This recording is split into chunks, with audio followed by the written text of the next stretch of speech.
Pai do Senhor, meus irmãos, estamos começando mais um Pode Crer, o podcast da família cristã. E hoje nosso convidado especial é o pastor Flávio Fernando, que está aqui no Dia da Honra nesta tarde. Seja bem-vindo, meu pastor, Deus te abençoe, sinta-se à vontade. Amém. Desde já queremos agradecer o Senhor e estar disponibilizando um tempinho para estar aqui conosco, conversando um pouco. E o tema escolhido de hoje é falar sobre Saul, aprendendo com os erros de um rei. E o versículo escolhido se encontra em 1 Samuel, capítulo 16, a começar do versículo que diz assim: O Senhor Deus disse a Samuel: Até quando você vai continuar a ter pena de Saul? Eu não quero mais que ele seja o rei de Israel. Enche um chifre com azeite e leva com você. Depois vá a Belém, até a casa de um homem chamado Jessé, pois eu escolhi um dos filhos dele para ser rei. Esse versículo é para a nossa meditação, que fala a respeito de Deus já tinha rejeitado as obras de Saul, queria colocar um novo rei em Israel. Mas para a gente entender aqui o porquê Deus rejeitou Saul, a gente tem que começar lá do comecinho. E queria perguntar ao pastor para ele explicar melhor para a gente vir entender o que foi que aconteceu. Eu queria que ele explicasse a escolha de Saul, de onde Saul veio, quem eram os pais de Saul, para a gente poder entender melhor um pouco, meu pastor. Amém. Shalom Brahá, né? Saudação de paz para todos vocês. A história de Saul é uma história bem complexa, né? Um dos primeiros reis de Israel. A história dele começa no capítulo 9 de 1 Samuel, a qual a gente vai vendo um episódio que aconteceu. O pai dele, né, chamado Quis, que é lá da tribo de Benjamim, perdeu a jumenta, como vocês conhecem, e ele saiu procurando na cidade e não conseguiu achar. E quando ele percebeu que o pai dele ia ficar preocupado, aí ele disse: bora voltar.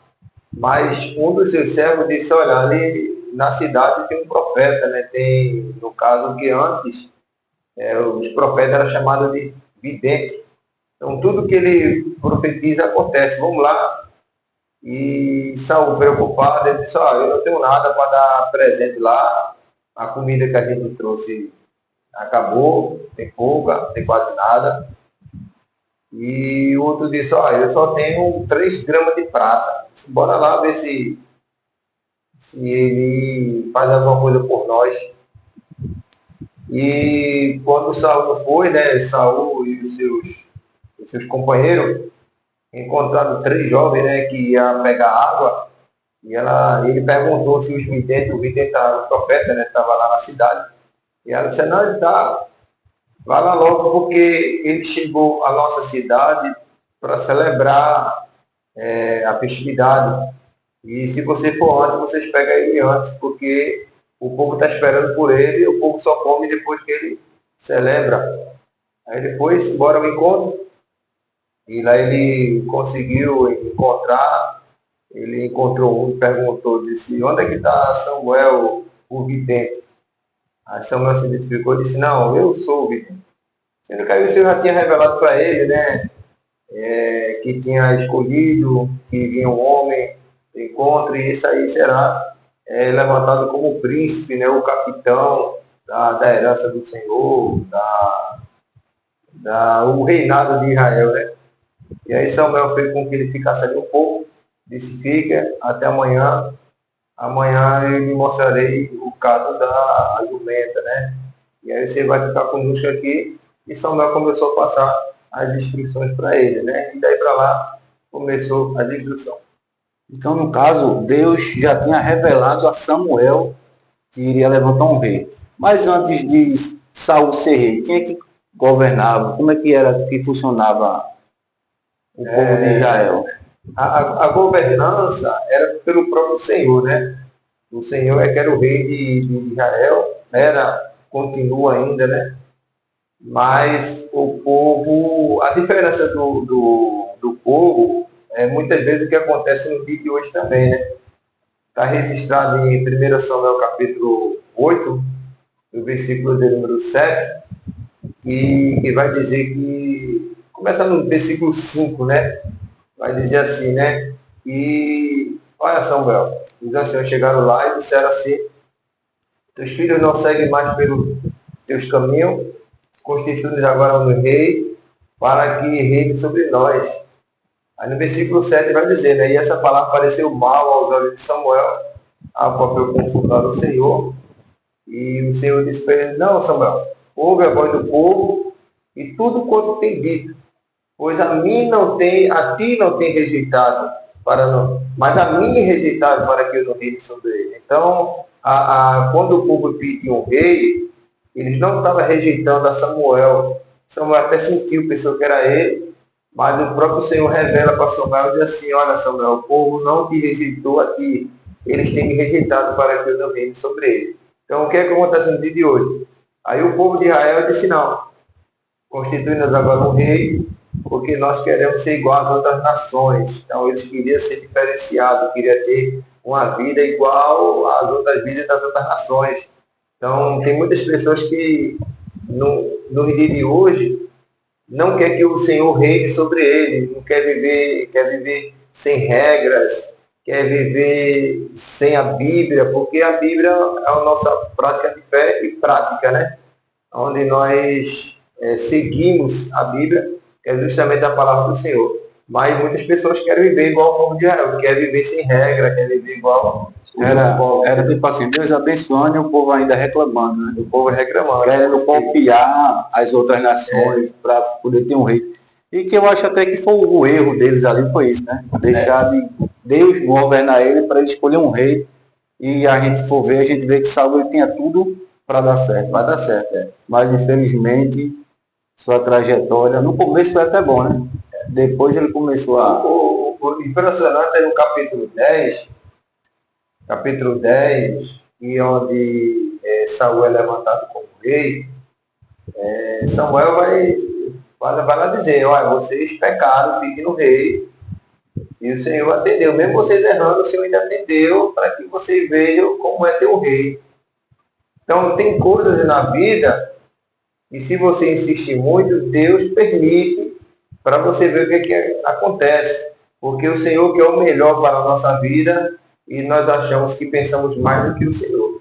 Na verdade, às vezes a gente mesmo quer fazer os nossos planos da nossa vida e esquece de Deus nos seguir, nos guiar. Aí a gente às vezes acaba cometendo erro, caindo, e às vezes a gente quer botar a culpa em Deus, mas muitas vezes a culpa está na gente. É mais ou menos isso que o Senhor quer falar, né?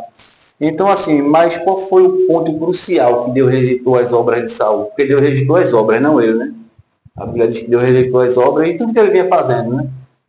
Porque assim, veja, é bem complexo, né? Por exemplo, assim, quando eu estava falando sobre botar culpa, e muitas vezes nós olhamos de uma forma diferenciada, e quando nós olhamos a profunda a Bíblia, que muitas pessoas querem olhar pela superfície, né? Mas quando a gente olha aprofundadamente, a gente vai ver um exemplo.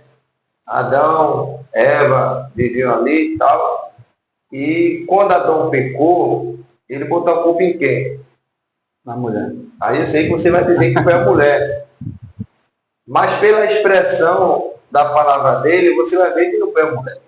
Se eu disse, a culpa foi dele mesmo, né? A culpa foi dele mesmo, no caso. Nada, a culpa foi dele, mas ele veio dizer assim, porque ele disse assim, Adão, ele, Senhor, foi a mulher que o Senhor me deu. E se eu não tivesse me dado a mulher, eu não tinha pecado. Então ele que botar a culpa no Senhor. Deus, é verdade. Ele que jogar a culpa no Senhor. Então a mesma coisa que acontece hoje em dia.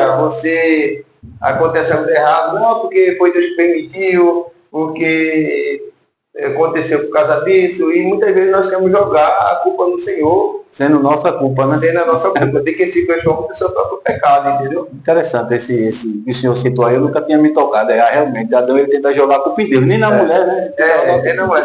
Foi a mulher que me deu a culpa é do Senhor, eu errei por conta do Senhor. Misericórdia. Aí entendendo onde é que vai? É complicado. Então, Saul começou a fazer coisas que não agradavam ao Senhor, não é assim?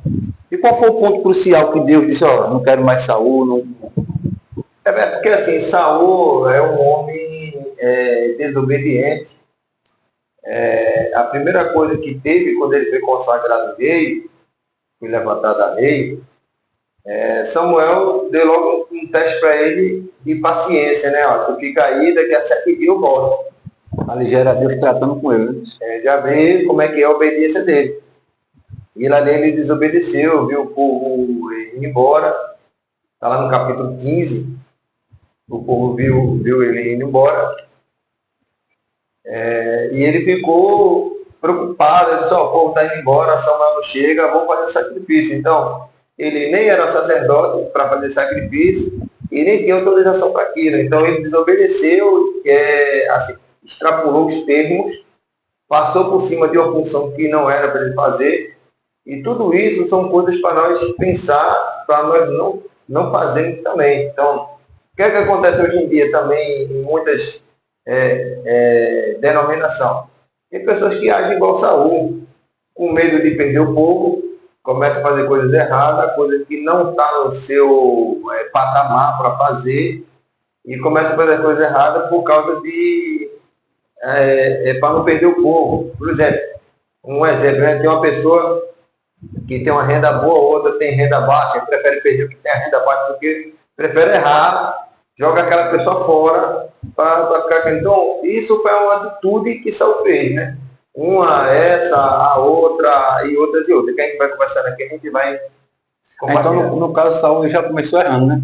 Já começou errando. E Deus, mesmo assim, foi dando uma oportunidade. E tem pessoas que é assim, né, pastor? Vai errando, Deus vai dando uma oportunidade, vai errando, Deus vai dando uma oportunidade. Chega uma hora que Deus cansa, né? É bem daquele ditado, né? Ele vai dando corda, chega um dia que ele puxa. É verdade. A gente vê, tem gente que aceita Jesus hoje, amanhã se afasta, daqui a pouco volta. Chega uma hora que, infelizmente, o fim é trágico, né? Então foi assim na vida de Saul. Saul é um rei, na minha opinião, era um rei que ele tinha tudo para dar certo. Por quê? Porque quando veio ele era formoso, forte, guerreiro, né? Mas chegou um tempo que Saul ele começou a se perder, começou a fazer coisas que não agradavam ao Senhor, e o Senhor aí, consequentemente, começou a escolher outro rei. Teve uma passagem até que ele rasga as vestes de Samuel, não é assim? Rasga as vestes de Samuel, nesse capítulo 16 mais 17, e onde ele escolhe Davi, né, que no capítulo 17, onde ele vai lutar com Golias.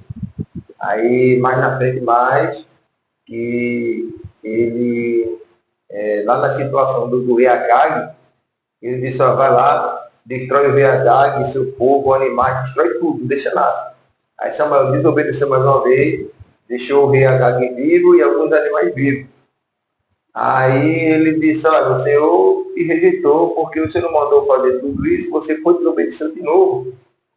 Aí ele disse, aí quando Samuel saiu, ele pegou na veste dele e rasgou.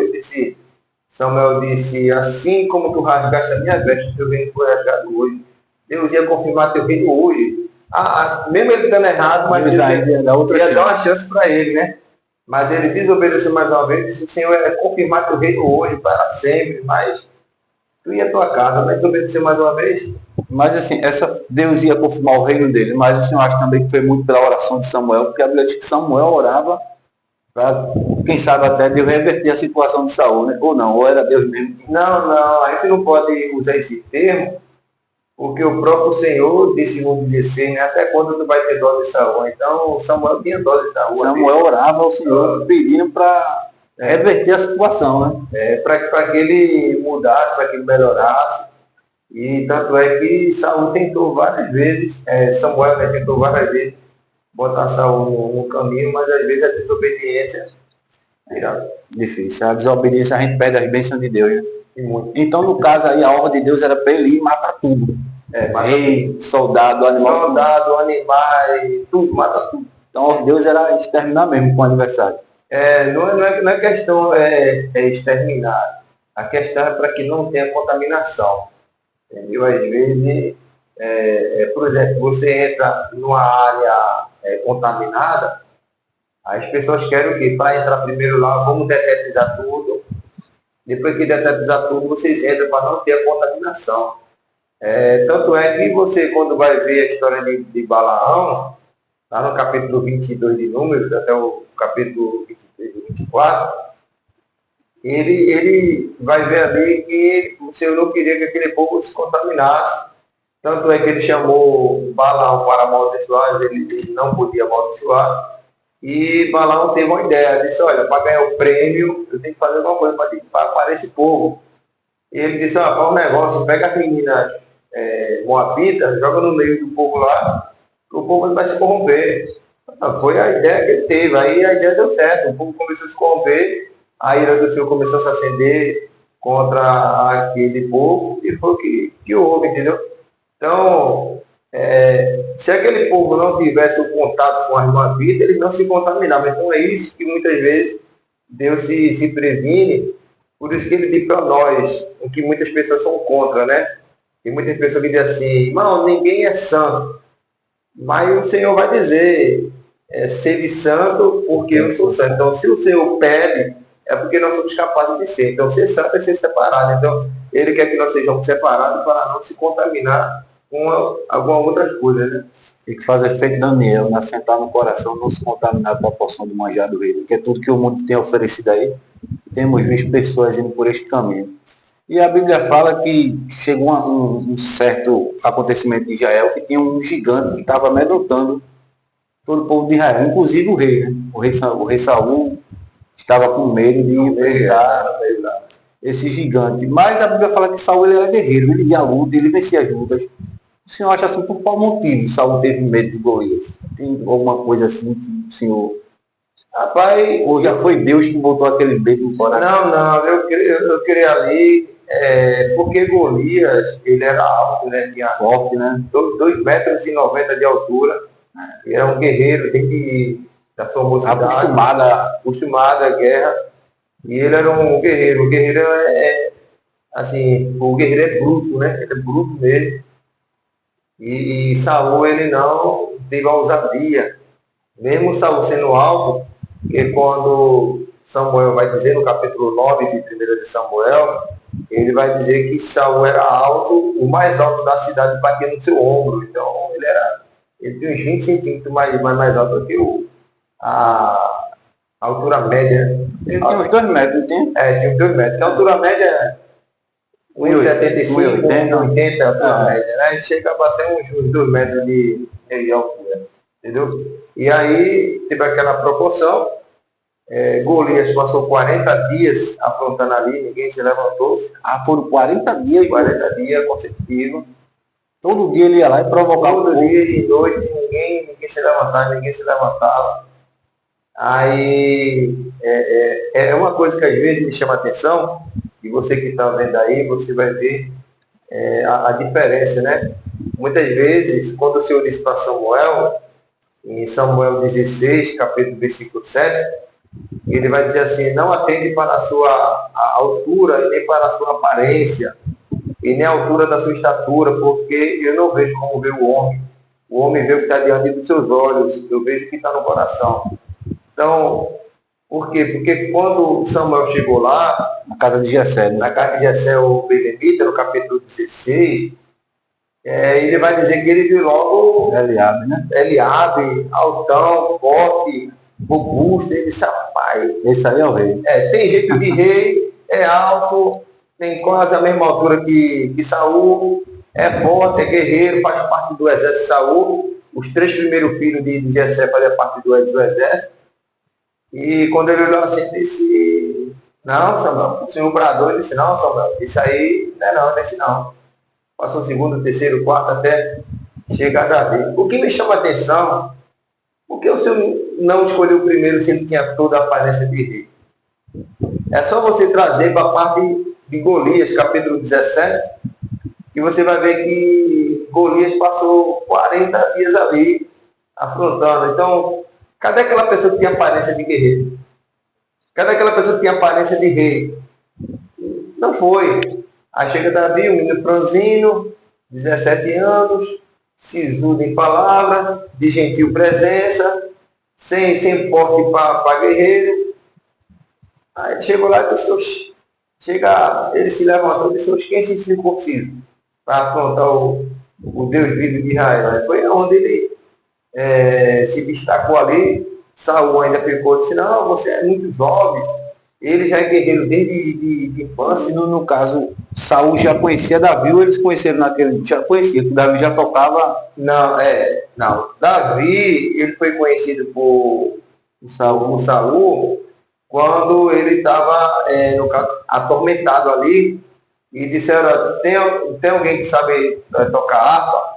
Aí teve um servo dele, está lá no capítulo 16, versículo 18, ele, 1 Samuel 16, 18, ele vai dizer assim, tem o filho de Jessé, o Belemita, ele sabe tocar, se exuda em palavra, é de gentil presença, e no finalzinho do versículo vai dizer assim, e o Senhor é com ele. Isso é o mais importante. Então, você pode saber fazer tudo o que você sabe, mas se o Senhor não for com você, Não serve de nada. não serve de nada. Então, não adianta. Então, o Senhor era com Davi, mesmo sem ele ser conhecido. Então, Davi foi apresentado. Então eles já se conheciam. Ele se conheceu na parte que tocava harpa ali, né? Sim. Porque tem muita gente que acha que eles se conheceram justamente. Não. Eles se conheceram dessa forma, né?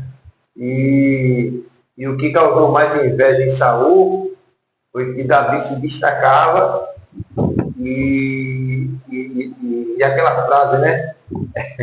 Saul matou 1000 e Davi matou milhares. Aí aquilo ali enfurecia ele. Isso era um cântico, né? Não, queria criar um cântico, né? Criar um cântico e aí Saul se enfureceu por conta disso, né? Se enfureceu, a inveja entrou no coração dele, entendeu? Porque na verdade estavam tirando o crédito dele. Ele achou dessa forma, não tirando meu crédito e botando para Davi. O rei sou eu, eu sou ele. Quem dá o crédito é o rei. Aí, Saul com a inveja, assim, eu não sei se a gente já vai falar dessa parte de Saul e Davi. É porque, na verdade, não tem como falar de Saul sem incluir Davi. Pelo menos eu não consigo, tem que incluir Davi. Não, eu tô falando assim, porque tem a chamada, a biografia de Saul, né? Isso. E depois a gente conta com o relato. Mas é impossível, pelo menos eu acho impossível falar de Saul e não ter que citar Davi, né? Pronto, aí quando começou a fazer isso, Saul começou a criar inveja. Assim, por exemplo, hoje também acontece. Tem obreiros, tem pastores que encontram um obreiro que conhece um pouco mais do que ele quer pisar no obreiro, quer afastar o obreiro, porque ele tem que ser o destaque. E esquece que se eu tiver um bom guerreiro no meu exército, eu tenho que usar ele para ganhar a batalha. E não para tirar ele da frente ali, senão não. Entendeu? Vai perder um excelente guerreiro por conta de orgulho, né? De se achar o melhor. Porque está na posição de destaque, o destaque tem que ser ele, entendeu? E assim, uma coisa interessante é que Davi era tudo isso que o senhor falou, mas porém Davi respeitava Saul como rei. Não, respeitava. Saul não traía, Davi não traía Saul, não falava mal de Saul. Então não sei por que poupou a vida dele duas vezes. Já Saul queria matar Davi esquina em esquina, né? Foi. Uma vez que ele estava tocando a harpa, jogou a lança, ele pegou a lança, jogou e disse, eu vou te cravar na parede. Davi ágil, guerreiro. O pessoal pensa que Davi, antes de ser rei, ele era só criador de ovelha. Só tomava conta de ovelha, esquece dos últimos negócios que ele ele não tomava só conta de ovelha, não. Capítulo 16, versículo 18, que ele vai dizer que ele é sisudo, guerreiro, entendeu? E o Senhor é com ele. Então vai dizer que ele já era guerreiro, já. Agora a arma principal dele era a funda e a pedra, né? O chifre. É assim, tem pessoas que acham que aquela funda ali ele pegou por um acaso, mas não, ele treinava, ele era habilidoso naquilo ali. Ele era habilidoso naquilo ali, né? E uma coisa que me chama a atenção no capítulo Juízes, capítulo 1, vai dizer que tinha 700 homens canhotos, né? E com a funda atirava a pedra em um cabelo e não errava. A pessoa não errava. A habilidade era tremenda. Então, tem guerreiro com a habilidade dele com a espada, outro com lança, e Davi era com o chifre, né? E a funda. E uma coisa que eu acho estranho, que às vezes tem aquelas pessoas que querem enfeitar demais. Aí ele diz que Davi desceu lá no ribeiro, pegou 5 cheixos, que é as 5 letras do nome de Jesus. Eu já vi pregador dizendo isso aí. Agora, como é que o Davi conhecia a língua portuguesa? Não conhecia, né? Como é que ele conhecia a língua inglesa? Porque no inglês também, né? Que é chamado Jesus, escreve com a mesma letra que nós conhecemos, né? São 5 letras. Então, tem pessoa que quer, às vezes, assimilar coisa que não tem conexo de nada. Porque lá a gente sabe que Jesus, mesmo que fosse, era Yeshua, né? Yeshua. E o nome mais parecido com o dele é Josué, que é Yoshua. Yoshua, então, veja que são conexos que não tem ligação nenhuma. Davi, nem o português sabia como é que foi lá pegar. É porque, na verdade, quer enfeitar a mensagem para comover o povo e acaba errando, falhando. Aí a parte ruim é para quem não conhece, né? Quem não conhece como é aquilo ali, não tem conhecimento. Eu trabalhava com um presbítero antigo, quer dizer que a gente tinha 2 sacos, né, era para a igreja, um para pegar as coisas positivas e outro para jogar as coisas negativas, para jogar fora. Né? A mesma coisa acontece no dia de hoje. Aí São Paulo estava numa do presbítero também, que morava lá, e teve uma pessoa que disse assim, tem que andar com 2 sacos, um furado e um cheio, para pegar as coisas boas. Aí ele dizia assim, ó, quem anda com saco entendeu? Mas, enfim, são essas coisas que a gente tem que aprender e deixar de enfeitar nas mensagens. Né? Tem que falar de Jesus.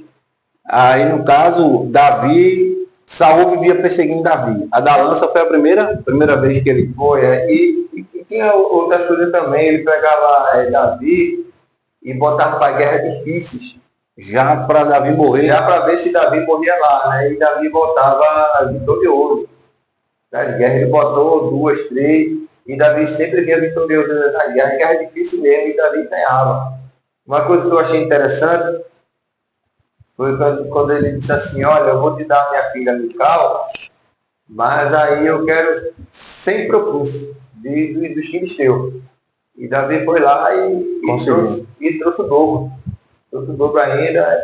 Ele teve que cumprir a promessa, porque palavra de rei é palavra de rei.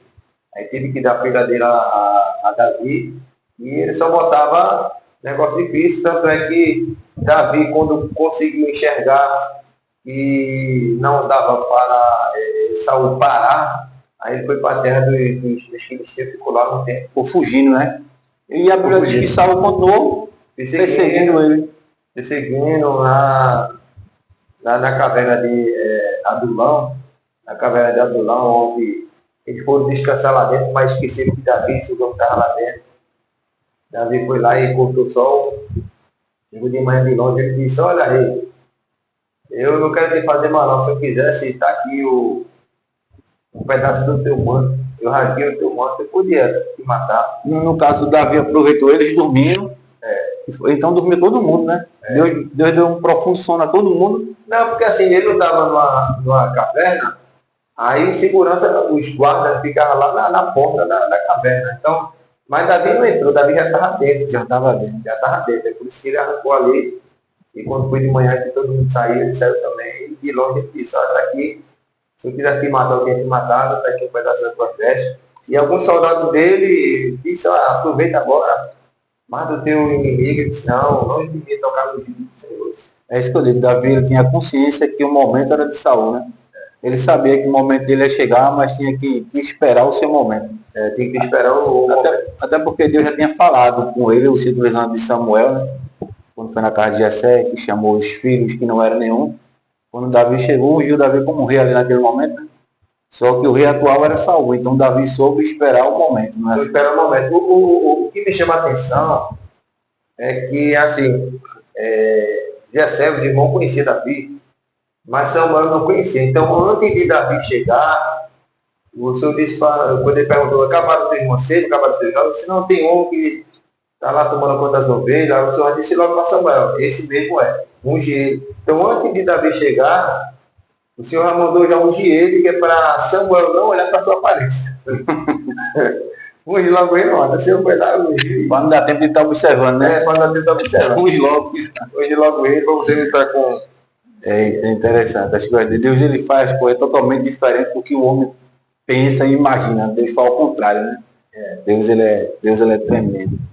E agora, assim, um detalhe importante, que eu sempre não, né? Quando era meu convertido, eu sempre quis saber, com o tempo a gente foi sabendo, mas pode ser que tenha alguém que ainda não sabe.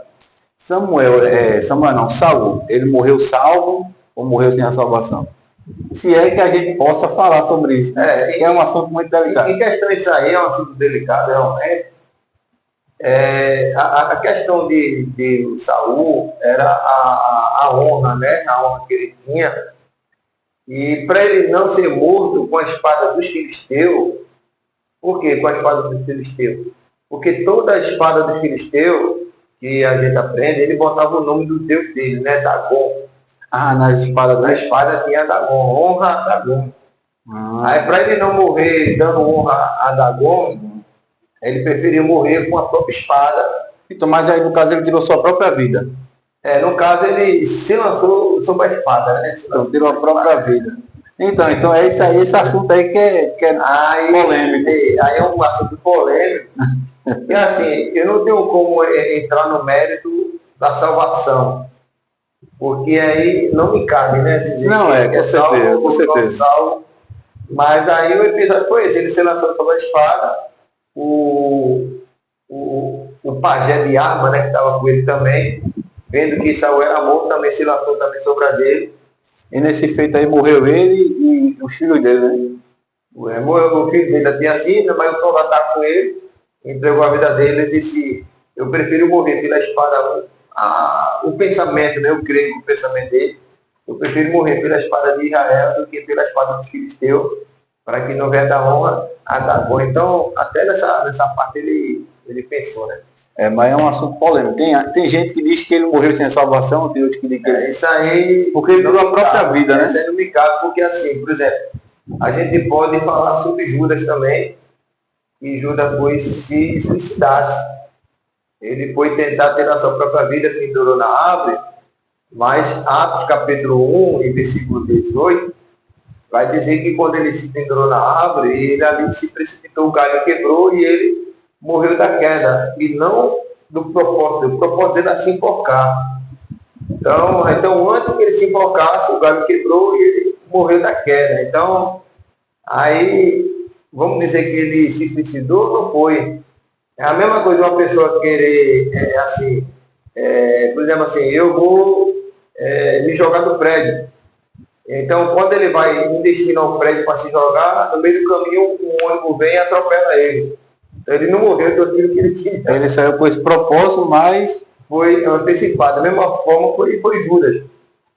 O propósito dele era se enforcar, mas o galho quebrou e ele morreu antes de concluir o propósito dele. Mas se suicidasse, né? Mas a gente pode até botar aí que foi o trabalhar de Deus na vida dele. Também, aí é uma coisa também que eu não posso dizer afirmar que ele morreu salvo, que ele não morreu, daí... Ou também é sanção, né? A gente também, se for analisar também, são assuntos polêmicos que a gente... Em questão da sanção, a gente pode ver que ele disse, Senhor, me dê a força para que eu me vingue de Filisteus, é uma vingança. Ele já pediu a Deus, então Deus já sabendo o que ia acontecer. Deus já deu e disse para que eu me vingue dos filisteus, morra eu junto com os filisteus, mas eles não vão... E ele disse, só essa vez, né? Só mais uma vez. O Senhor tem misericórdia, né? Não é, né? É impressionante, a misericórdia do Senhor é impressionante. A gente desobedece, erra, e Deus ainda usa da infinita misericórdia dele para nos ajudar. Mas tem um dia que... Assim, não é que acaba a misericórdia dele, que a misericórdia dele para sempre, né? Vai ter vezes que você vai ver que a pessoa não tem jeito mais, ou não queira dar oportunidade, né? Ou está fora da sua proteção. Porque assim, veja, tem muitas pessoas que pensam assim, eu abandonei a Deus, mas Deus não me abandonou. Não. Se a gente for olhar para Mateus 10, versículo 32, ele vai dizer assim, se vocês acompanham, vocês vão ver. Portanto, aquele que me confessar diante dos homens, eu confessarei diante do Pai que está no céu. Ao 33 vai dizer assim, portanto, aquele que me negar diante dos homens, eu também o negarei diante do meu Pai que está no céu. Outra coisa também, para não ficar um versículo isolado, está lá em 2 Crônicas também, capítulo 15, versículo de número 2, que ele vai dizer, ouve-me Asa e Benjamim e todo Judá, o Senhor está convosco enquanto vós estáis com ele. Se o buscardes, vos acharei. Porém, se o deixardes, ele também vos deixará. Então, eu prefiro acreditar no que a Bíblia diz do que o pensamento de muitas pessoas, não é verdade? Isso aí é um assunto importante, né? Porque tem gente que diz, eu estou afastado, mas Deus me abandonou. Então a gente tem que reconhecer que precisa dele e estar na presença dele, né? Na verdade, Deus não abandona ninguém. Quando você abandona ele, aí dá o direito dele abandonar também. Só. Mas ele sempre está dando uma chance Não, sempre, Para o ser humano. sempre Pela a misericórdia. misericórdia dele prevalece. E a Bíblia fala também, pastor, que Davi teve um ajudador, vamos dizer assim, né? O filho de Saul, né? Jonas. A Bíblia diz que eles, quando se olharam, houve um amor ali, amor assim que eu digo assim, de irmão com irmão, né? As almas dele. Houve uma sincronia entre os dois, muito grande, né? É como diz em Romano, né? O Espírito do Senhor testifica com o nosso Espírito que nós somos irmãos. Então teve essa testificação. Porque assim, se a gente for olhar, Jonas era para ser o rei, né? No lugar de Saul, né? Não era o primogênito de Saul? O primogênito. Pela ótica humana, assim. Pela ótica humana. Mas quando Saul morreu, quem foi que assumiu o reinado? Foi, mas porque Jonas tinha morrido, né? Não, eu sei, mas quando Saul morreu, quem foi que assumiu o reinado? O que o Senhor disse? Davi assumiu uma parte porque dividiu aí. Foi o período que foi dividido o Israel, né? Mas quando Saul morreu, o capitão de Saul levantou Isbosete, que era o filho de Saul. Que também. não foi para a batalha, né? O filho de Saul também foi levantado no lugar de Saul. E as pessoas pensam que quando Saul morreu, quem assumiu foi Davi. Não. É porque ficou dividido, Israel ficou dividido, né? Davi ficou em Judá. Davi ficou ali em Judá, em Hebron, por ali e tal, né? E Saul tinha todo reinado, depois Isbosete, né? Passou, se eu não me engano, 2 anos no reino, e depois ele morreu. Aí Davi tomou conta de tudo. Assumiu tudo, né? Assumiu o reinado de Israel completo. Então, mas assim, se a gente fosse olhar pela ótica humana, quem deveria ser o rei de Israel era Jonas, né? Jonatas. Só que a Bíblia diz que ele ajudava Davi em tudo, né? Ele ajudava Davi a livrar. Não é? Você vê, ele não ligava para o reinado, ele entendia o querer de Deus na vida de Davi. Tem pessoas que é assim, né? Feito Jonatas. Ajudava o escolhido de Deus em tudo. Enquanto tentava atrapalhar, tirar a vida, sempre Deus levanta um para nos ajudar. Não é? Assim, sempre na vida da gente tem um sirineu, né? Sempre mesmo. Mesmo que todos estejam contra, Deus sempre levanta. É claro que a gente está falando aqui, mas existem várias pessoas que Deus levanta para nos ajudar, mas a gente está falando de um especificamente, porque sempre tem aquele que é mais próximo do que. Porque Davi tinha outros guerreiros que ajudavam ele, né? Tanto é que quando ele foi uma multidão junto com ele fugir lá de Saul. Mas Jonatas tinha tudo para ser rei de Israel, mas ele entendeu o querer de Deus. É importante a gente entender o querer de Deus na vida de outra pessoa. É verdade. É porque assim, tem pensamentos que a gente pensa que é correto, mas aquele caminho é caminho de morte, né? E às vezes a gente pensa dessa forma, pensa que está correto, pensa que está correto, e às vezes não está. Então, o que Deus quer para nós é o melhor para a nossa vida, e às vezes nós pensamos que sabemos mais do que o Senhor, entendeu? Por exemplo, quando Deus chama alguém, o erro de muitas pessoas, quando Deus chama, é olhar para dentro de si e não olhar para aquele que está lhe chamando, entendeu? Muitas pessoas podem fazer igual Jeremias: Senhor, não passo de uma criança, feito Moisés, Senhor, não sei falar, arrumando desculpa. Feito Gideão, mas Senhor, eu sou o menor da casa do meu pai são mais pobre de Manassés. Então, as pessoas olham para si. E quando Moisés disse: Senhor, eu não sei falar, e o Senhor disse: Moisés, quem foi que fez a boca do homem? Porque a dificuldade de Moisés é porque ele fazia 40 anos que tinha saído do Egito, né? Quando ele completou 40, matou o Egito, saiu, foi para a terra de Midian. Depois de 40 anos, o Senhor apareceu para ele numa sarça, e ele disse: Senhor, faz 40 anos que eu não vou no Egito, eu sou pesado de língua, manda meu irmão Arão, que meu irmão Arão já está lá já. Ele fala bem o egípcio, né? E aí ele disse: tá bom, Moisés, eu vou chamar teu irmão Arão, tu fala para teu irmão e teu irmão fala para Faraó. Entendeu?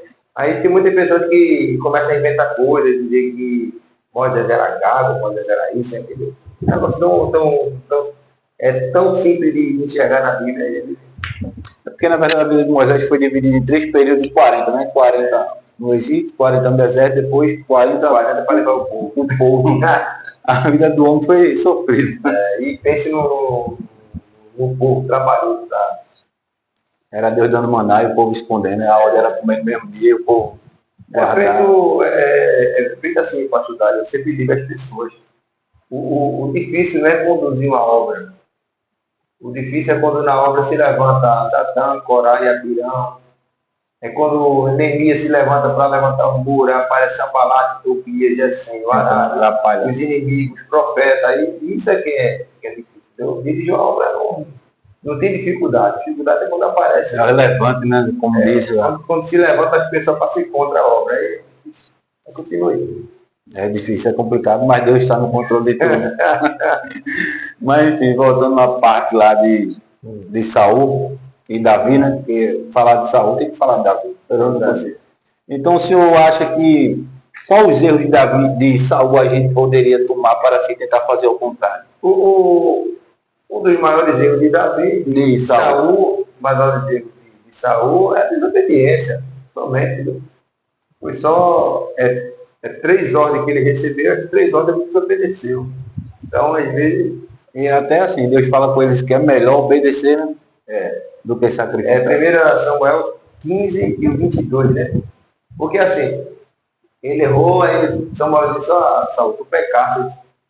Não, a gente vai ali para um sacrifício, Deus perdoa. Aquele arrumadinho, um jeitinho brasileiro. Vai lá, Deus gosta de sacrifício, vamos fazer um sacrifício para ele, Deus gosta disso, ele vai nos perdoar. Aí onde chegou, o senhor Samuel disse, Saul, o senhor não tem prazer em sacrifício ao local do que obedeça a sua palavra.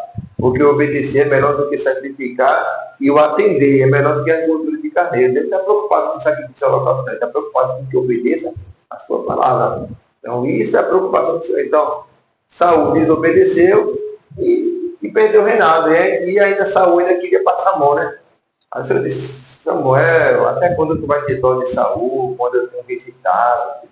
Eu acho interessante essa passagem aí, que Samuel, mesmo assim, ainda ficava tentando ajudar, tentando, mas o homem não teve jeito, não. Deixa eu ver se mais ou menos quanto tempo é que aí eu vou definindo alguma coisa aqui. Não, pode ficar à vontade. Tá. Pode ficar à vontade. Entendeu? Assim, a desobediência, ela pode ser muito crítico na nossa vida. E tem uma coisa que eu acho bem interessante, que se a gente for observar, a gente vai ver o que é que a desobediência pode causar na nossa vida e causa na nossa vida, né? Se vocês que estão assistindo aí, Juízes, capítulo 16, e versículo de número 20, quando Sansão, né, revela o segredo ali a Dalila, e Dalila vai lá e corta o seu cabelo, o que me chama a atenção é Juízes 16, versículo 20. Ele vai dizer assim, né? E Dalila disse ela, os filisteus vêm aí. Aí Sansão se levantou do seu sono e disse, eu vou adiante como dantes eu fiz. Aí é bem específico, a Bíblia diz assim, ó, e Sansão não percebeu quando o Senhor se tinha se retirado dele. Então, veja, e quando o Senhor se retira da vida de alguém, a pessoa não percebe que o Senhor tem se retirado. É interessante. Entendeu? É interessante que assim, que não é de uma vez assim, né? É um processo. Ele vai dando chance, vai devagarinho. Por ele desobedecer, ele perdeu a comunhão com Deus. Deus se retirou da vida de Sansão. E o texto é bem enfático em dizer que ele não percebeu quando o Senhor tinha se retirado dele. Então, na hora que ele se acordou do Cristo, ele nem percebeu que tinham cortado o cabelo dele, né? Não, ele não percebeu e nem sabia que tinha perdido a comunhão com Deus, entendeu? Então, o que é que eu entendo com isso? Então, tem muitas pessoas que agem da mesma forma. Tem pessoas que ainda pregam, ainda louvam, ainda tem oportunidade e não percebem que isso não é mais que ele, entendeu? Por causa da desobediência e o erro da vida que causa. Eu já vi pastores ser até mais duros nesse ponto aí, que diz que tem pessoas que estão desviadas dentro da igreja. Não, devia estar dentro da igreja. Então, Saul foi um também. Saul, ele estava desesperado porque uma coisa que ele perdeu a presença. Perda toda. Veja, Sansão perdeu a presença que não percebeu e Saul, ele ficou angustiado. Falando em Saul, né, que ele ficou angustiado por ter perdido a presença. O Senhor tinha se retirado dele e vinha um espírito mau mandado pelo Senhor que atormentava a Saul. Entendeu? Aí, o que eu acho impressionante, se você for ver na sua Bíblia aí, 1 Samuel capítulo 28, e versículo de número 14, se eu não me engano, ele vai dizer a seguinte expressão. Aí às vezes eu fico citando aqui, os irmãos falam, ele está lendo a Bíblia da onde? Se eu procurar isso aqui, irmão, que isso aqui é bem detalhado. 28 e o 14, é? 28 e o 14. Ele vai dizer a seguinte expressão, né? Deixa eu ver aqui. Ele disse, começou a figura, né? E disse ela, vem subindo. O 15 vai dizer assim, ó. Samuel disse a Saul, por que me desinquietasse, fazendo-me subir?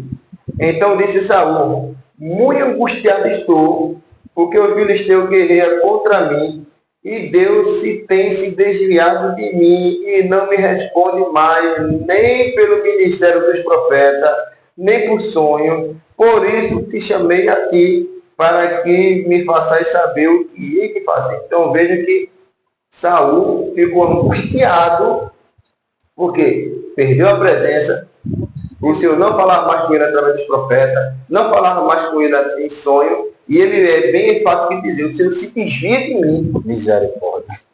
Então por isso que é melhor obedecer, perder a presença, do que você tentar agradar as pessoas e perder a presença.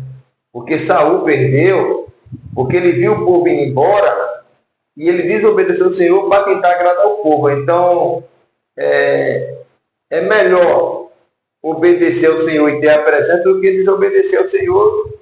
É bem simples de dizer. É melhor perder a presença do povo do que a presença de Deus. Que perder a presença de Deus para recuperar, entendeu? A misericórdia dele pode estar nas nossas vidas. Essa passagem é forte. É melhor perder o povo. É melhor perder o povo do que a presença. Porque, assim, essa é a minha forma de pensar, né? De raciocinar. Por exemplo, eu estou numa igreja, eu posso ser rejeitado pelaquela igreja e ir para outra. Eu posso ser rejeitado daquela igreja e ir para outra. Mas se eu chegar no céu e o Senhor dizer assim, olha, apartado de mim que eu não te conheço, não tem outro céu para ir. Só tem esse. Então é melhor obedecer a Deus, perder a presença do povo do que perder a presença de Deus, entendeu? E aí o Senhor disse para Moisés, deixa eu entrar no meio desse povo, destruir ele tudinho e fazer de uma grande nação. Então, povo eu posso conquistar para você, entendeu? Mas a presença não. Na presença não tem outro. E era outro também que ficava orando pelo povo, era Moisés. Né? Moisés tinha amor pelo povo. Né? Amor, não, é um verdadeiro líder. Né? O líder é aquele que ama o povo, né? Aquele que intercede pelo povo. Esse é o verdadeiro líder. Por isso que o Senhor disse lá na parábola das ovelhas, né? Lucas capítulo 15, ele vai contar as 3 palavras, né? A ovelha perdida, a dracma perdida e o filho pródigo. Aí na ovelha perdida ele vai dizer assim, qual dentre vós tem 100 ovelhas e perdendo uma não deixa ela lá no deserto e vai atrás daqui, a ovelha perdida. Então, o verdadeiro líder, ele vai atrás de uma ovelha, porque ele é o verdadeiro líder. Aquelas pessoas que são mercenários são aquelas pessoas que dizem assim, fulano está vindo mais para a igreja não, ele diz logo, ele sabe o caminho da igreja, quando ele quiser ele vem. Então essa pessoa não está agindo como líder. O líder tem que ir até a ovelha. O líder tem que buscar a ovelha, pode ser uma ovelha doente, pode ser uma ovelha rebelde, mas nós vamos prestar conta não dela. Pode desistir dela, né? Não pode desistir dela. Você sabe, se a ovelha foi embora, pastor, estou indo embora, estou indo para outro ministério, se preocupe não, você pastoreado por outro. Está indo sobre a bênção, né? Está indo sobre a bênção. Está indo em obediência. Agora o senhor falou que o maior erro de Saul foi a desobediência. A desobediência. Então eu queria perguntar ao senhor qual foi a maior qualidade de Davi, já que a gente está falando de Saul e Davi, qual foi a maior qualidade de Davi na visão do senhor? Davi, assim, o versículo que descreve Davi é capítulo 16 de Samuel 18. 16 e 18. 16 e 18, 1 Samuel, que descreve ele, né? E a Bíblia vai dizer que se não fosse aquele erro com Betseba, ele não tinha cometido outro erro nenhum, né? Isso é aquele de Betseba. 16 e 18. É porque a minha tradução é mais diferente. Diz assim, pode dizer. Um dos empregados respondeu, Jessé da cidade de Belém. Tem um filho que é bom músico, ele também é valente, bom soldado, fala bem, tem boa aparência e o Senhor Deus está com ele. Ele é um bom soldado. Então essa é a qualidade que... E detalhe assim, tem pessoas que dizem que Davi era feio, não sei o quê, mas a Bíblia diz que ele era de boa aparência, então ele era bonito. Né? Ele era de gentil presente. Não é? Saul também era bonito. Saul... Eu já vi pessoas dizendo, porque Davi era pequenininho, feio, não sei o quê, mas a Bíblia diz totalmente ao contrário. Pequeno possa ser, mas feio não. Não, ele era pequeno porque tinha 17 anos, né? Ainda ia crescer. Né? Ia crescer ainda. Saul era belo, e o filho de Davi também, chamado Absalão, e ele também era belo, né? Vendia, todo ano ele vendia os seus cabelos, né? Alguns reis comprava para fazer peruca, né? Fazer peruca para poder. E as suas cabeleiras. A cabeleira dele era cheia, tanto é que ele ficou preso por um cavalo, e aí um dos soldados de Davi foi lá e apunhalou ele, né? Lá no Vale de Josafá. E até hoje tem a sepultura de Absalão lá, fica entre Jerusalém e o Monte das Oliveiras, né? Tem um vale que é chamado Vale de Josafá, aí tem a sepultura dele bem grande lá, é a sepultura de Absalão, que é Absalão. Tá lá. Lembrando que o pastor já teve a oportunidade de Israel. No finalzinho a gente ia pedir para ele contar um pouquinho ali como é a cidade, como é o país, né? Cidade não, o país de Israel. No finalzinho ele vai e também gosta de louvar o Senhor lá na língua hebraica, né? No finalzinho ele vai cantar se ele quiser, né? Quer cantar um pedacinho aí. Então aqui no capítulo 16, o versículo de número 18, né? 18, né? Fala algumas qualidades da vida. Bom músico, gostava de cantar o homem, né? Um bom soldado, tanto é que ele escreveu muito salmo, né? A maioria dos salmos é de Davi, louvando ao Senhor. Valente, né? Valente. Não tinha medo, um bom soldado. Fala bem e tem boa palavra. É porque a minha tradução Não, fala bem assim, né? Fala bem. Fala bem, ele falava bem. Davi sabia como se expressar. Né? Então Davi não vivia só nos campos lá à toa, não. Ele aprendeu alguma coisa também. Aprendeu alguma coisa, tanto é que ele derrotou um urso, um leão, então ele não tinha medo, né? E tinha alguns soldados de Davi, ele lutava com o leão, matou dois leões e desceu para a caverna para pegar o terceiro e destruir. Teve um soldado de Davi também que ele com a lança, ele bramindo a lança, né? Derrotou 300 soldados em um dia só de guerra. Então, era chamado os valentes, né? Valentes, 37 valentes de Davi. Valente de Davi. Isso daí, os 300, ainda não estava entre os 3 primeiros. Então veja que o soldado de Davi era excelente. Além de ele ser um bom guerreiro, o soldado dele também era. Acredito também assim, eu tenho uma coisa comigo, que a imagem da igreja, o que o líder é, a igreja vai ser. Por exemplo, se o líder, no caso de Davi, era um bom guerreiro, então os soldados dele, talvez porque toma por exemplo, né? Porque queira ou que não, o líder é o nosso exemplo. Se a gente tem um líder, a gente segue o exemplo do líder. Então acho que o soldado de Davi ele era bom de luta também por conta muito de Davi, né? É uma coisa que eu falo sempre, né? Um líder ele funciona assim, né? Enquanto ele está de pé, o liderado está sentado. Se o líder sentar, o liderado deita. E se o líder deitar, o liderado dorme. E se o líder dormir, o liderado morre. Acabou. É dessa forma que às vezes funciona. Então Davi era um homem que tinha toda... Tirando o erro dele, né? Tirando o erro dele, que ele arquitetou a morte do esposo. Dias, né? Isso, para poder ficar com a mulher dele. Um detalhe bastante interessante é que a mulher que ele teve no caso, né? Que é chamada Batseba, chama de Batseba. Batseba significa Bat, filha, e Sheba, 7, né? A filha 7. Então, no caso, era a 7ª filha. Né? Essa é a 7ª filha daquele, assim, do pai dela, né? Sim, sim. Batseba não quer dizer que seja o nome dela. Porque lá o judeu tem o costume de dizer minha filha número 1, minha filha número 2, minha filha número 3, entendeu? Tanto é que se o santo era judeu, ele sempre dizia, a Patrícia minha filha número 3, fulana minha filha número 7, fulana, ele sempre tem o costume de dizer. Então, Batseba é Bat, filha, Sheba, 7, né? A filha 7ª do pai dela, né? Isso que é chamada a filha 7ª, Batseba. Então, são alguns detalhes que a gente tem que observar, que a gente até aprende, né? feito Samuel. Samuel se chama-se Shemuel. Shemuel, que é o Senhor ouviu. Por que o Senhor ouviu? Porque Ana era estéril, orou, e depois que ela orou, o Senhor ouviu a oração dela. Aí, por ela ouvir a oração dela, aí botou o nome do menino de Shemuel, ou Samuel, como a gente conhece. O Senhor ouviu. Aí toda vez que alguém perguntar, porque o nome dele é Senhor ouviu? O Senhor ouviu minha oração, entendeu? Deus abriu a malha. Por que botasse esse nome? Porque o Senhor ouviu minha oração. Pronto, aí fica o testemunho dela. Hoje em dia as pessoas perderam esse costume. O menino assim ainda está sendo formado, já escolhe o nome do menino.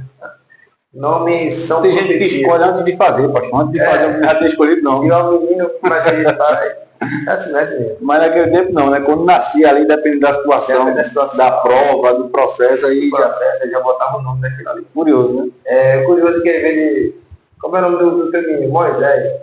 Moisés, o nome dele foi posto porque foi tirado da água, e o teu. Moisés que foi tirado da água, né? Assim vai. É curioso, é interessante. Mas aí as qualidades de Davi, na minha opinião, na minha humilde opinião, se é do Senhor, foi o maior rei de Israel, assim. Porque Davi errou muitas vezes assim. Não, ele é considerado até hoje, né? Mas ele se humilhava na presença de Deus de um jeito que não vi outro, né? Não é? Então a qualidade de Davi também era se humilhar na presença de Deus. Se humilhar, e ele tinha vamos dizer assim, a afinidade dele com Deus era excelente. Tremendo, tanto é que no Salmo 21 ele se lamenta, no Salmo 51, né? Salmo 51 ele se lamenta ali, e uma coisa que ele, assim, é o mesmo que ele dizer: Senhor, pode tirar de mim a riqueza, pode tirar para mim o reino, só não me lance fora da tua presença e não retire de mim o teu Espírito Santo. Então o primordial da vida dele era a presença de Deus e do Espírito Santo. Ele disse que o restante, o reinado, a riqueza, ele não queria nem saber. Não se preocupar. Aí hoje é diferente. A turma se preocupa mais com o status, com riqueza, do que com a presença. Aí por isso que tem muitas pessoas que são vazias por causa disso. Se preocupa mais com status, like, curtição, dinheiro, e esquece de buscar a presença. Então, que a nossa preocupação seja sempre a presença e não as coisas desse mundo, porque as coisas desse mundo aqui, nesse mundo mesmo fica, né?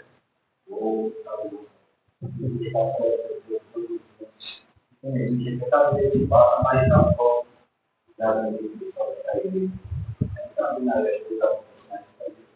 é verdade. Eu queria que o senhor falar um pouco sobre Israel, tá? Eu vou deixar aqui nesse parlamento da cultura, eles vão ficar acompanhando a live ali, eu deixar específico, falar uma coisa, não, mas eu falo um pouco sobre Israel. Você pode passar aqui? Tá. Assim, veja, em questão o que nós estamos falando aqui, um resumo, né? Um resumo sobre a vida de Saul, perdeu o reinado pela sua desobediência, tinha tudo para dar certo, mas começou a dar errado por causa da sua desobediência. Então, vocês que estão à frente da obra, vocês que vão para a frente da obra, nós temos que obedecer. E obedecer tem vários versículos que eu posso citar aqui. Por exemplo, o Senhor nos chama para nós fazer a obra. Aí quando a gente vai lá para Mateus 7:21, ele vai dizer: nem todo aquele que me diz Senhor, Senhor entrará no reino do céu, mas só aqueles que fazem a vontade do meu Pai que está no céu. Então, eu não estou aqui para fazer a minha vontade, porque quem faz a sua vontade não é apto para o reino do céu, porque no reino do céu ele vai dizer: só entra aqui e faz a vontade do Pai que está no céu. Então, no caso, o Senhor, ele rejeitou Saul. Ele não rejeitou a Saul. Ele primeiro viu o coração de Saul e rejeitou ele, e depois rejeitou as suas atitudes. Porque ele viu, o Senhor, ele conhece o coração. Uma coisa bem interessante, para que nós possamos ver, é quando chega lá em Caim e Abel, capítulo de número 4. É o 4. É o 4 capítulo 4 de Gênesis, que vai dizer que eles foram oferecer sua oferta. Você bem rapidinho aqui, foram oferecer sua oferta. E queria que vocês observassem um detalhe, que isso é fundamental para a nossa vida espiritual. Eu tenho observado muito esse detalhe e que nós possamos ver bem espiritual isso aqui. Então veja que quando Abel foi oferecer sua oferta, Caim também foi oferecer sua oferta, o Senhor atentou para Abel e para a sua oferta, e o Senhor atentou para Caim e não atentou para a sua oferta. Então, qual a diferença aí? Então, veja, eu queria que você observasse esse detalhe, que muitas vezes nós lemos a Bíblia pela superfície, não se aprofunda. Então, quando nós se aprofundamos um pouquinho, você vai entender o que é a profundidade da Bíblia. Então, veja que quando o Senhor veio para ouvir a oferta de Abel, ele atentou para Abel e depois para a sua oferta. Então, primeiro o Senhor atenta para o ofertante, ele vê a oferta do se está sendo verdadeiramente para Deus, pode ser um louvor, uma oração, o que for.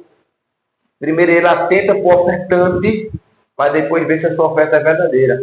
Aí ele atentou para Caim, examinou ele, esquadrilhou o coração e viu que a oferta dele não é verdadeira. Por isso que ele rejeitou a oferta de Caim. Então, nós, como vamos ao culto, oferecer nossa oferta, lembre-se que o Senhor primeiro olha para o ofertante, para nós, para depois ele observar a sua oferta.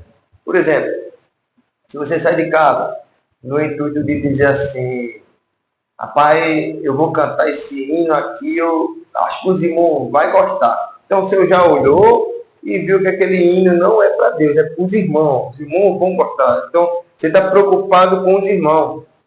Está preocupado que isso aqui, eu vou botar isso aqui, que isso aqui vai balançar a igreja. Então, quando a gente vai nesse intuito de querer agradar o irmão, querer agradar a igreja, o Senhor já examina o nosso pensamento, já vê que aquela oferta não é para ele e já rejeita a oferta. Entendeu? Aí você pode até pensar e agir feito Sansão ou feito Saul. Que Sansão se levantou como se nada tivesse acontecido. Uma coisa interessante que vocês também devem observar, lá em Apocalipse capítulo 3, versículo de número 20, você só se lembra daquela igreja. A igreja tinha culto, a igreja tinha oração, a igreja tinha louvor, a igreja tinha tudo. Mas no capítulo 3, versículo 20, vai dizer assim, eis que estou à porta e bato. Se vocês abrirem, eu entrarei e serei contigo. Então, veja, era o culto rolando e Jesus lá de fora querendo entrar. Só não tinha Cristo. Então, não se engane, tem muitas igrejas que parece que Cristo está lá dentro, mas Cristo está lá de fora, batendo, querendo entrar. E as pessoas não estão oportunidade, porque os louvores, a oração, tudo isso não está sendo para o Senhor. Não é todas não, viu, irmão? Então, tem algumas exceções, tem pessoas que fazem o culto verdadeiro ao Senhor, para que depois não venha estar dizendo que generalizou não. Tem igreja que Jesus está lá de fora e tem igreja que Jesus está lá dentro, cultuando conosco, se alegrando, nos avivando, nos enchendo. Isso é o que é mais importante na nossa vida, não é verdade? Agora ainda é tão bom, né? As passadas falam um pouco mais experiência de Israel. Não, foi só uma vez, né? Estou pretendendo agora de novo, mas depois aconteceu, assim, a primeira vez aconteceu a pandemia, depois da pandemia aconteceu a guerra, depois da guerra aconteceu, aí foi tirando as oportunidades, né? Não, já deu uma diminuída. Sempre está em guerra. E é sempre com os filisteus, a Síria, né? Os filisteus, hoje é os palestinos, né? Hoje chama de palestino, mas mesmo os filisteus antigamente. A Síria, que vinha os sírios, tudinho, hoje faz parte do Irã. Assim, é a mesma guerra de antigamente, só mudou o nome dos personagens. Deus continua protegendo ali o povo, né? Qual é a capital da guerra? Assim, hoje é Tel Aviv, né? Mas não, eles querem trocar para Jerusalém. Não, era no começo, a capital. Aí, em 1948, que Oswaldo Aranha assinou para Israel voltar à sua nação, em maio, né, de 48. Aí, a partir dali, eles botaram a capital em Tel Aviv. Tel Aviv é a capital de Israel, que antes era Jope. Jope é a cidade a qual Jonas pegou o navio para ir para Tarsis, né? Aí, em vez de ir para Nínive, Fortaleza é uma cidade porteira, que até hoje é uma cidade costeira ali, onde tem os recebimentos de matéria-prima. Continua a mesma, só mudou o nome de Jope, hoje é chamado de Tel Aviv, entendeu? Aí, não, eu fui para a capital, para Jerusalém. Né? É porque Jerusalém é o foco de tudo, né? Jerusalém, aí na frente de Jerusalém tem o Monte da Oliveira, de lado tem Siloé, por trás tem a cidade de Davi, do lado tem o Monte Sião. Entendeu? Aí tem o tanque de Betesda, tem a tumba do Jardim, é tudo pertinho. Preserva. Tem muitas coisas que são preservadas. O tanque de Betesda hoje está uns 8 metros abaixo do piso que está lá, né? Porque a cidade de Israel foi destruída, aí construída. Aí foi destruída, construída. Assim foi, destruída e construída. Aí o tanque de Betesda ainda está preservado, ainda tem água lá até hoje, ainda tem água lá. E algumas coisas ainda estão bem preservadas. O Getsemane fica no meio do Monte das Oliveiras, fica no meio. E o templo de Salomão, né? O templo de Salomão não foi derrubado no ano 70 depois de Cristo. Hoje não tem mais.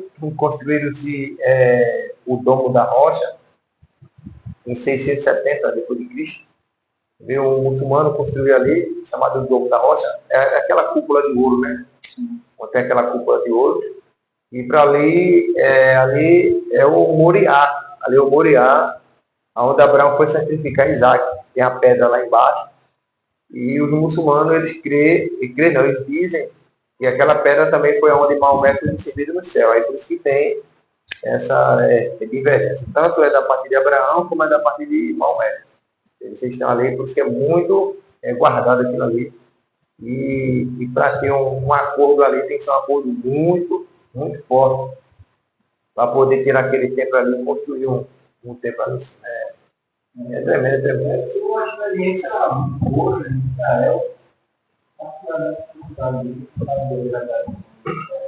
A gente vai, a gente marca. A dificuldade que manda somos nós. Assim, não, mas tem muito planejamento, são muitas fatores para tem coisas que a gente não planeja e dá certo. Tem coisas que a gente planeja muito e não dá certo. Isso seria uma resposta, também. Mas para iniciar,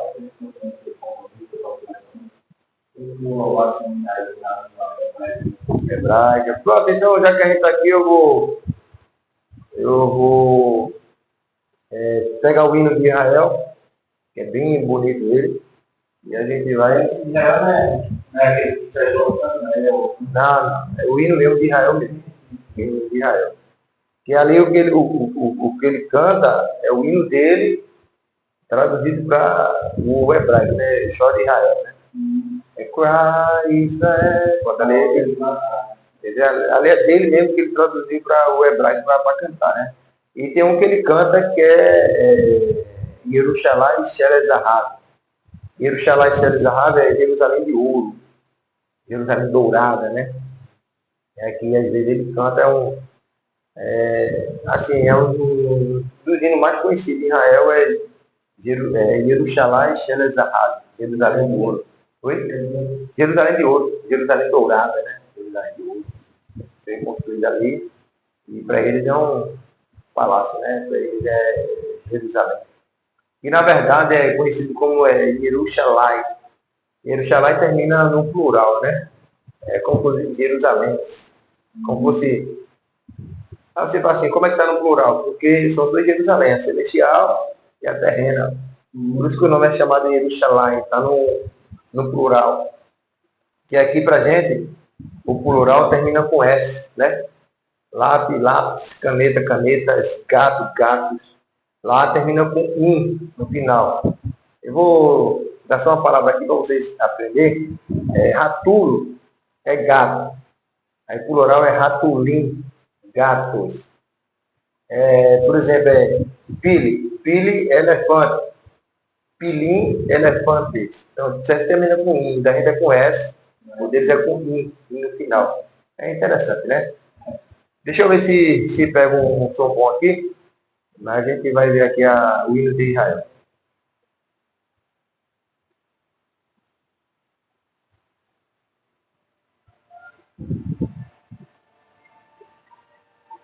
Não sei se pega bem, mas... O microfone pega.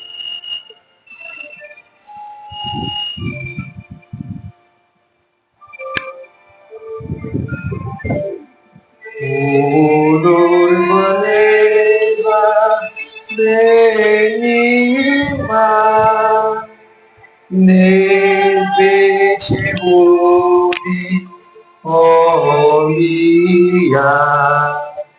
ulfavelira tajima Alexio Sofia Olovida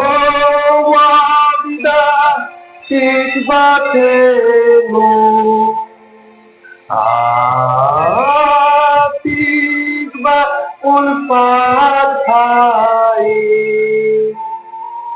Rio Camposi Veratsenu Eretzion Yerushalayim.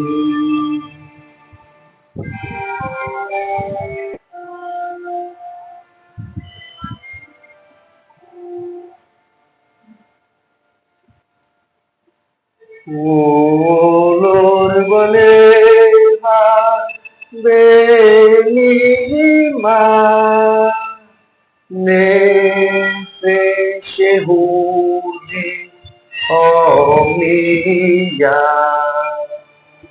Urpa Benizra Kadima Ailezion Sofia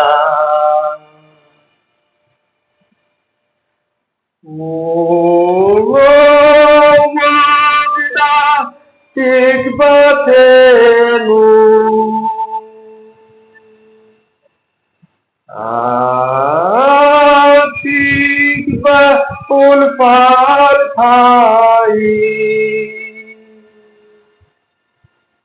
Io Campusi Veratsenu Eretzion Yerushalayim Leio Campusi Veratsenu Eretzion Yerushalayim.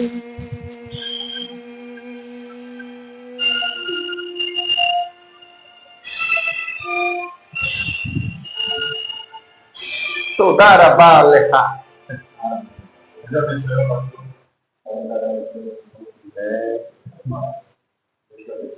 Amém, meu querido.